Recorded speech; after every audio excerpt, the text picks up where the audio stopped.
बिस्मिल्लाह। तो इंशाल्लाह हम आज शुरू करेंगे 16 ग्रुप एलिमेंट्स। जैसे 15 ग्रुप एलिमेंट्स हमारा कंप्लीट हो चुका था, तो आज हम इसका जनरल इंट्रोडक्शन, अकरेंस और कुछ प्रॉपर्टीज़ देखने वाले हैं 16 ग्रुप एलिमेंट्स को। इनको चाल्कोन ग्रुप्स भी कहा जाता है क्योंकि ये सल्फ़र फैमिली से बिलोंग करते हैं और कॉपर के कंजीनर्स कहलाते हैं। इनको चाल्कोन्स भी कहा जाता है। ग्रीक में चाल्कोन्स मतलब ब्रास को कहते हैं और जो सल्फ़र से भी एसोसिएट है। ठीक है, अब यहाँ पर जो है इसको ऑक्सीजन फैमिली भी कहते हैं क्योंकि इनका जो रिप्रेजेंटेटिव एलिमेंट है वो ऑक्सीजन है। ओके, इसको 16 ग्रुप भी कहते हैं और ओल्ड नंबरिंग में से 6th बी ग्रुप भी कहते हैं। 6th बी ग्रुप या फिर 16 ग्रुप एलिमेंट IUPAC में मॉडर्न नंबरिंग में इसको कहा जाता है। ठीक है, तो इनमें जो एलिमेंट्स है वो है oxygen, sulphur, selenium, tellurium, polonium and livermorium, जो कि एक सिंथेटिकली प्रिपेयर्ड एलिमेंट है।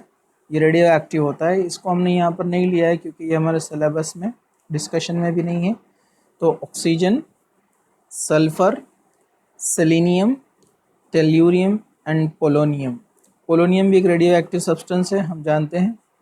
ठीक है, जैसे यूरेनियम एंड पोलोनियम दोनों का यूज़ होता है एटॉमिक बॉम्ब में। जो हिरोशिमा और नागासाकी का इंसिडेंट आप जानते हैं, तो नागासाकी पर जो बॉम्ब अटैक हुआ था वो पोलोनियम बॉम्ब था, जो कि एक रेडियो एक्टिव सब्सटेंस होता है। लार्ज अमाउंट में हीट रिलीज़ करता है जब इसमें न्यूक्लियर फ्यूजन या न्यूक्लियर फ्यूजन होता है तो। ठीक है, तो यहाँ पर ऑक्सीजन का एटॉमिक नंबर 8 है, sulphur 16, selenium 34, 52 tellurium and polonium 84। जिसमें से मोस्टली यूज़फुल जो रहते हैं हमारे 3 एलिमेंट आते हैं केमिकल प्रॉपर्टीज़ और रिएक्शंस में। बाकी सबका तो जस्ट एक इंट्रोडक्शन दिया हुआ है। ठीक है, तो ऑक्सीजन, सल्फर एंड सेलेनियम। तो हम आगे बढ़ते हैं यहाँ पर। तो ऑक्सीजन जो होता है, it is the most abundant element on the earth. 46.6% by mass of the earth crust is oxygen. ये 46.6% बाय मास होता है अर्थ क्रस्ट के अंदर। और एयर में 21% होता है, जिसकी एक्चुअल वैल्यू होती है 20.946, जिसको 21% अप्रॉक्सीमेट बोला जाता है। ठीक है, और it is also a very great phenomena that 21% से अगर 1% भी कम ज़्यादा होता है तो this air becomes poisonous for living organism.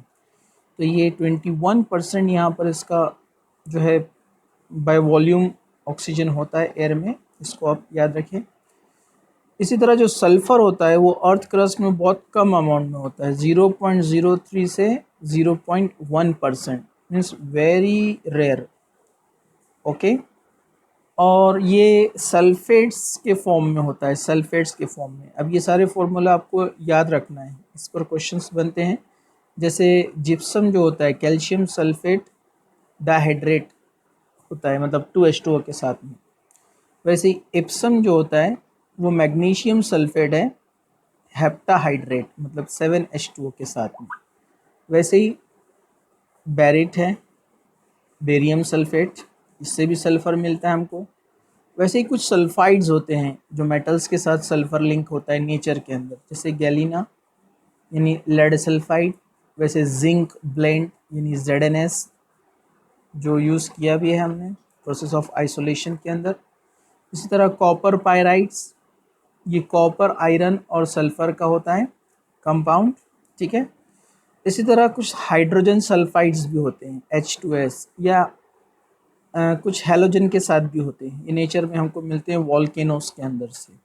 ठीक है, इसी तरह नेचर के अंदर अगर हम देखा जाए तो नेचर में जो कुछ ऑर्गेनिज्म, फूड और प्लांट्स वगैरह से जो हमको मिलते हैं, जैसे एग्स, एनिमल्स से जो हमको मिलते हैं, एग्स में भी कुछ प्रोटीन्स होते हैं जिसमें सल्फ़र प्रेजेंट होता है। जो हमने डाइसल्फाइड लिंकेज के बारे में डिस्कशन जब किया था स्ट्रक्चर ऑफ प्रोटीन में, तब हमने देखा था कि कुछ है कंपाउंड्स जिनके अंदर सल्फ़र भी प्रेजेंट होता है। ठीक है, ऐसे ही गार्लिक, ऑनियन, मस्टर्ड यानी सरसों जो है, इस तरह हेयर, मतलब ये भी एक प्रोटीन है, केराटिन, वूल भी केराटिन में आता है कैटेगरी में, तो ये प्रोटीन्स हैं, तो इनमें भी यहाँ सल्फ़र प्रेजेंट होता है। ओके, तो ये नेचुरल अकरेंस हो गया सल्फ़र का। Selenium and tellurium, they are found as metal selenides and tellurides in sulphide ores. ये सल्फाइड ओर्स के साथ में ट्रेसेस होते हैं इनके, सेलेनियम के और टेल्यूरियम के, जिनको सेलेनाइड्स और टेल्यूराइड्स कहा जाता है। Polonium occurs in nature as a decay product of the thorium. ये थोरियम का डीके प्रोडक्ट है। डीके मतलब उसमें से जो alpha beta gamma ray lose होते हैं, जिससे उसका एटॉमिक नंबर चेंज होता है एक लॉन्ग टाइम के बाद। तो थोरियम जब स्लोली डीके होता है तो डेफिनेटली उसमें मास डिक्रीज होता है, एटॉमिक नंबर यानी प्रोटॉन न्यूट्रॉन रेशो कम होते जाता है, और उससे तैयार होता है पोलोनियम। तो ये उसका डीके प्रोडक्ट कहलाता है। इसी तरह यूरेनियम के डीके से भी वो मिलता है, इसलिए इसको यूरेनियम का भी डीके प्रोडक्ट कहा जाता है। और रहा लिवरमोरियम, ये सिंथेटिकली रेडियो एक्टिव एलिमेंट है। It is a prepared element in the laboratory. LV इसका सिंबल है, ठीक है। एटॉमिक नंबर 116, जैसे हम जानते हैं पीरियोडिक टेबल में हम 118 तक आ चुके हैं, इतने एलिमेंट्स डिस्कवर हो चुके हैं। तो ये हुआ इनके जो है प्रॉपर्टीज सम और कुछ अकरेंस के बारे में। इसमें आपको याद रखना है लिवरमोरियम जो होता है ये important atomic and physical properties रखता है, जो ग्रुप 16 में सबसे हटकर है, ठीक है। Okay, now continue. अब ये जो प्रॉपर्टीज़ है, जिस तरह हम देखते हैं कि हमने सारे ग्रुप्स की प्रॉपर्टीज़ कंपैरेटिवली लर्न किया है, तो हम इनको वन बाय वन देखते हैं। जैसे ये तो आपको लर्न है कि एटॉमिक नंबर 8, 16, 34 यहाँ तक हमको लर्न होते हैं, और इसकी ज़रूरत भी हमको पड़ती नहीं है 52, 84। बस आपको याद रखना है कि एटॉमिक नंबर इंक्रीज़ हो रहा है, मास नंबर भी इंक्रीज़ होगा, इसका डबल होता है, ये इसका डबल होता है 16 एंड 32, और ये 78। ओके, तो atomic number and mass number increases down the group from oxygen to polonium. Okay, electronic configuration. Electronic configuration हम जानते हैं, जैसे हमने इससे पहले पढ़ा था, हमने 15 ग्रुप एलिमेंट्स।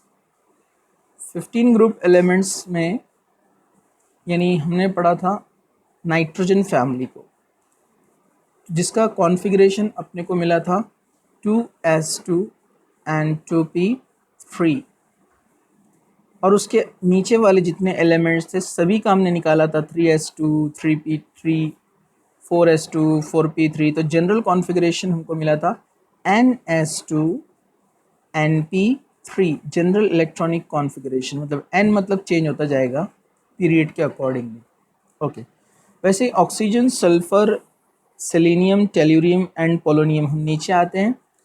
तो ऑक्सीजन एटॉमिक नंबर 7 था, ऑक्सीजन एटॉमिक नंबर 8 है, तो इसका कॉन्फ़िगरेशन बनता है 1s2, 2s2 एंड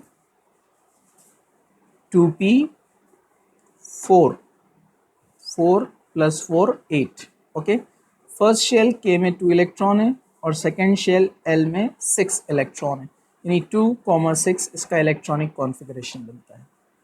लेकिन जो लास्ट कॉन्फ़िगरेशन है वो है 2s2, यानी एल शेल जिसको हम कहते हैं second shell, last shell 2s2, 2p4। So 2s2, 2p4 and helium represents these two electrons. Okay, तो 2s2, 2p4। अब उसके बाद एटॉमिक नंबर 16 है, तो नियॉन 10 इलेक्ट्रॉन को रिप्रेजेंट करता है। अब बचे 6 इलेक्ट्रॉन, तो उसको हम यहाँ रिप्रेजेंट कर रहे हैं 3s2 एंड 3p4। तो ये 3 शेल जो है हमको बता रहा है कि ये थर्ड पीरियड में एलिमेंट है। ओके, वैसे और ये था 10, वैसे ऑर्गॉन होता है 18, तो 18 के बाद फिर 10 3D के आएंगे, तो कितना हो जाएगा 28, 28 और ये 6, तो ये 34 हो गया इलेक्ट्रॉनिक कॉन्फ़िगरेशन। तो आप देखेंगे इसी तरह यहाँ पर क्रिप्टॉन ऐड किया है जो कि 36 होता है, फिर जेनॉन होता है 54 होता है। आप टोटल ऐड करते जाएंगे, अपने को एटॉमिक नंबर जो है यहाँ पर एग्जैक्ट मिल जाएगा। तो चेंज यहाँ पर हो रहा है प्रिंसिपल क्वांटम नंबर यानी n की वैल्यू। तो यहाँ पर सभी में दिख रहा है आपको 2s2 2p4, 3s2 3p4, 4s2 4p4, 5s2 5p4, 6s2 6p4। इसलिए यहाँ पर इन जनरल कॉन्फ़िगरेशन क्या बनता है इसका, ns2 np4 general electronic configuration for the 16 group elements. Okay, एक पॉइंट यहाँ पर ध्यान रखिए आप, वैसे जैसे हम आगे तो देखने वाले हैं ही इसको। ऑक्सीजन एटॉमिक नंबर 8 है, तो कॉन्फ़िगरेशन बनता है 1s2 2s2 एंड 2p4 के शेल एल शेल। लेकिन सल्फ़र 16 होता है, तो 1s2 2s2 2p6 के शेल एल शेल। फिर एम शेल में हम जाते हैं 3s2 3p4 और 3d एम्प्टी है जिसमें एक्साइटेशन हो सकता है। और सल्फ़र एक मतलब यहाँ पर वेरिएबल ऑक्सीडेशन स्टेट्स दे सकता है। जैसे यहाँ पर 3d एब्सेंट है तो ऑक्सीजन ज़्यादा बॉन्ड्स नहीं बनाता है, यहाँ डी ऑर्बिटल नहीं है, लेकिन ये केस में डी ऑर्बिटल है सल्फर में, और नीचे वाले एलिमेंट्स में भी डी ऑर्बिटल रहेंगे, इसलिए वो वेरिएबल ऑक्सीडेशन स्टेट्स शो करते हैं जो कि ऑक्सीजन शो नहीं करता है। सेम जो नाइट्रोजन फैमिली में हमने नाइट्रोजन और अदर एलिमेंट्स को कंपेयर किया था, वैसे इसको भी नेक्स्ट वीडियो में ऑक्सीजन और अदर एलिमेंट्स को हम कंपेयर करने वाले हैं। चलिए आगे बढ़ते हैं। Atomic and ionic radii. Atomic radii का मतलब होता है एक एटम का जब हम रेडियस निकालते हैं एवरेज, और किसको किस तरह से निकालते हैं हम केमिकल बॉन्डिंग में देख चुके हैं, ठीक है। और आयनिक रेडियाई मतलब आयनिक फॉर्म में जो उसका रेडियस रहता है एलिमेंट का, उसको हम आयनिक रेडियाई बोलते हैं, ठीक है। तो हमको तो पता है कि जैसे जैसे हम आगे बढ़ते हैं, मतलब हम ऑक्सीजन से सल्फ़र, सल्फ़र से सेलेनियम, सेलेनियम से टेल्यूरियम एंड पोलोनियम और आगे बढ़ रहे हैं, मतलब एटॉमिक नंबर इंक्रीज़ होता है टॉप टू बॉटम।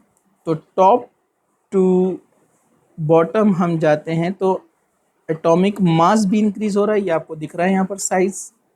तो डेफिनेटली इनका रेडियस भी क्या होने वाला है, इंक्रीज़ होने वाला है। सिंपली साइज़ बढ़ रहा है, रेडियस भी इंक्रीज़ होते जाएगा। आपको ये वैल्यूज़ लर्न नहीं करना है, आपको सिर्फ याद रखना है कि atomic radius increases from sulfur, so from oxygen to polonium।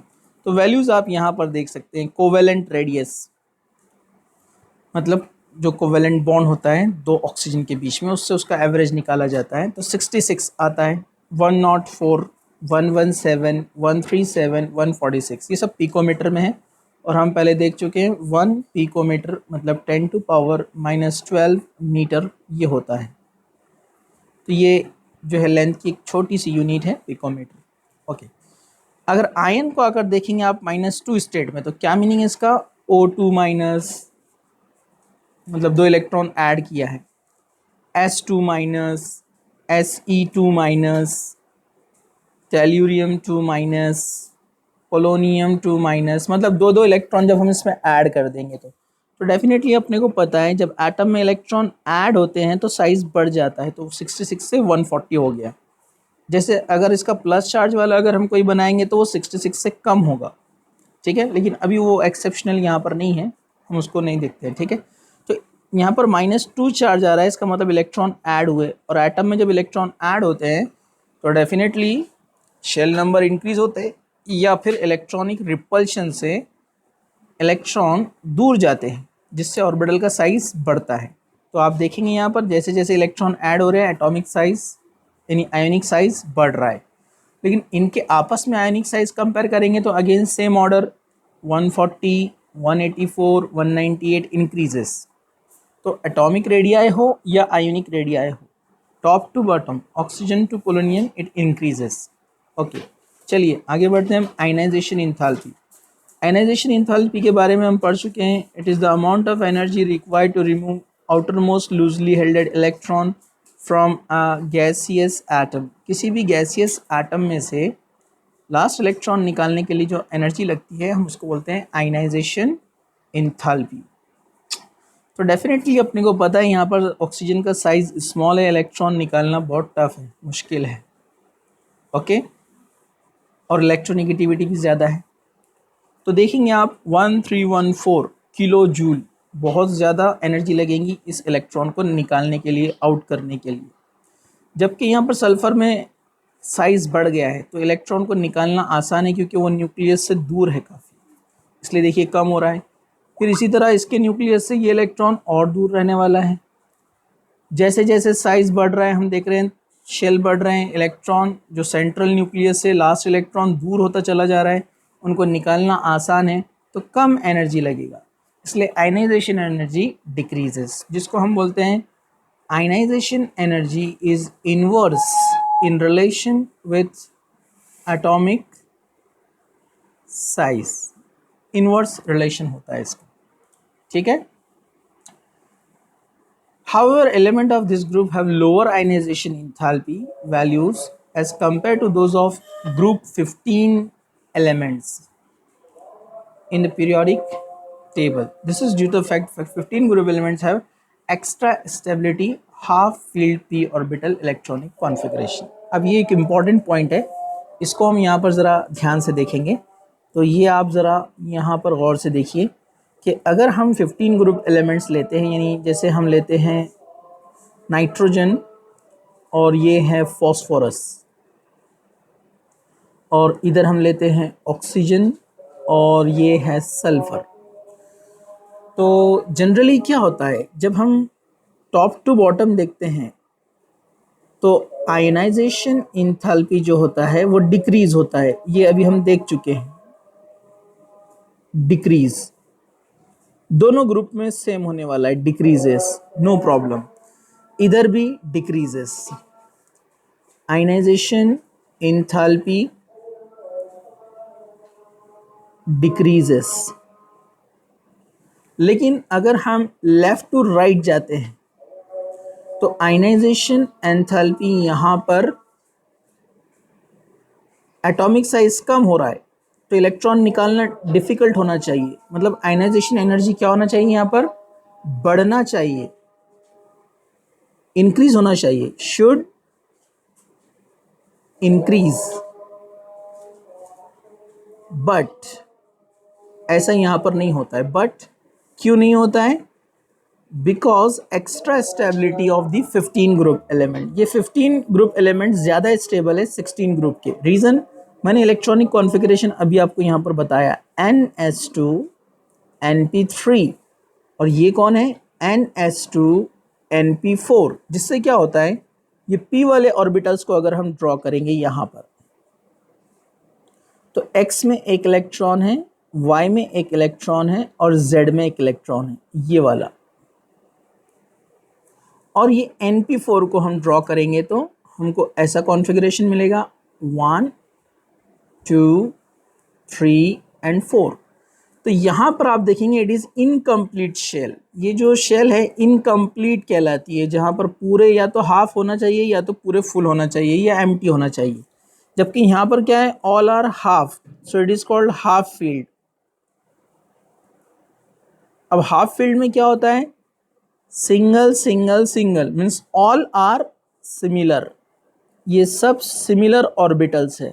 और सिमिलर ऑर्बिटल्स में क्या होती है, सिमिट्री, और सिमिट्री से वो क्या बनते हैं, extra stable.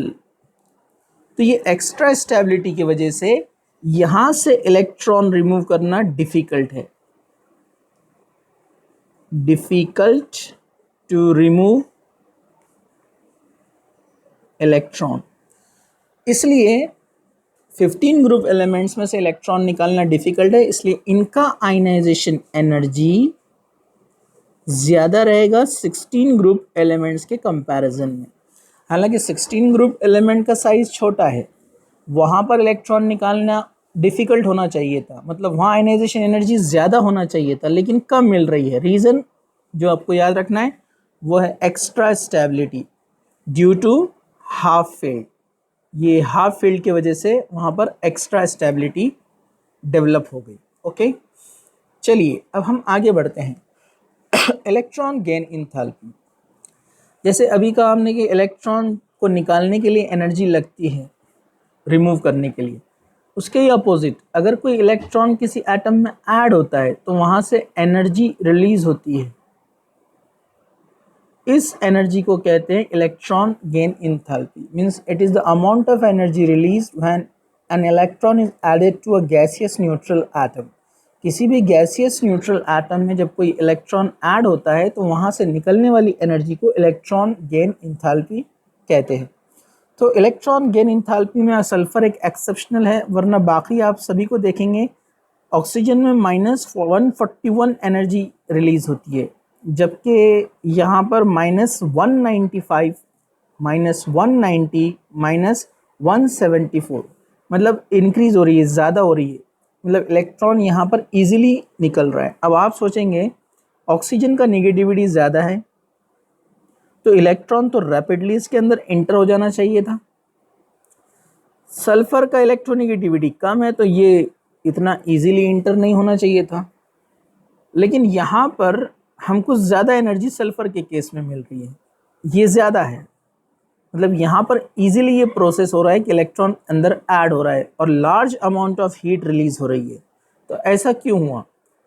Because of the compact orbital of the oxygen. Oxygen का साइज बहुत ज़्यादा छोटा है, इलेक्ट्रोनिगेटिविटी ज़्यादा है, 3.5, बहुत ज़्यादा इलेक्ट्रोनिगेटिविटी है, बहुत रैपिडली इलेक्ट्रॉन को अट्रैक्ट करेगा अपनी तरफ, लेकिन डिफ़िकल्ट टू इंटर। लेकिन अंदर इंटर होना डिफ़िकल्ट है क्योंकि वहाँ पर लार्ज वॉल्यूम स्पेस अवेलेबल नहीं है। इधर इलेक्ट्रोनिगेटिविटी कम है, 2.6, but large and more orbitals are present to accept the electron. Electron आसानी से इसके अंदर ऐड हो सकता है, इसलिए यहाँ पर हमको एनर्जी ज़्यादा मिलती है। ठीक है, ओके। तो ये विद दिस एक्सेप्शन, वैसे याद रखिए आप, electron gain enthalpy increases down the group. Okay, चलिए आगे बढ़ते हैं। इलेक्ट्रोनिगेटिविटी वैल्यू जैसे मैंने अभी आपको बताया, तो ये 3.5, इसको 2.6 कंसिडर करते हैं, 2.5 सेलेनियम, 2 एंड 1.7। ओके, ये इलेक्ट्रोनिगेटिविटी वैल्यूज़ हैं। ओके, अगर इनको हैलोजन फैमिली से अगर हम कंपेयर करें तो फ्लोरो 4 होता है, क्लोरो 3.1 होता है, ब्रोमो 2.8 होता है, आयोडो 2.6 होता है। इस तरह से अगर इसको हम 17 ग्रुप से कंपेयर करेंगे, 16 ग्रुप को, तो इनकी इलेक्ट्रोनिगेटिविटी कम है और 17 ग्रुप की इलेक्ट्रोनिगेटिविटी ज़्यादा है। ठीक है, because of the large number of proton, that is positive charge on the nucleus as compared to 16 group। और 15 ग्रुप से अगर हम इसको कंपेयर करते हैं तो इनका निगेटिविटी ज़्यादा रहेगा। नाइट्रोजन जैसे होता है 3 इलेक्ट्रोनिगेटिविटी, जबकि ऑक्सीजन है 3.5। ओके, 15-16 ग्रुप इलेक्ट्रोनिगेटिविटी बढ़ती है। तो पीरियोडिक टेबल में left to right electronegativity increases and down the group decreases. तो you can see electronegativity going on decreasing from oxygen to polonium। Okay, तो ये प्रॉपर्टीज आपको ध्यान में रखना है, ये ट्रेंड्स आपको याद रखना है। Electronegativity down the group decreases, ionisation enthalpy decreases क्योंकि ये इन्वर्स होता है एटॉमिक साइज का, atomic mass increases, density also increases, ionic and covalent radius increases. Okay, तो इंशाल्लाह नेक्स्ट ऑक्सीजन का एनॉमलस बिहेवियर, उसकी केमिकल प्रॉपर्टीज़ देखते हैं हम नेक्स्ट वीडियो में। Thank you, जज़ाक।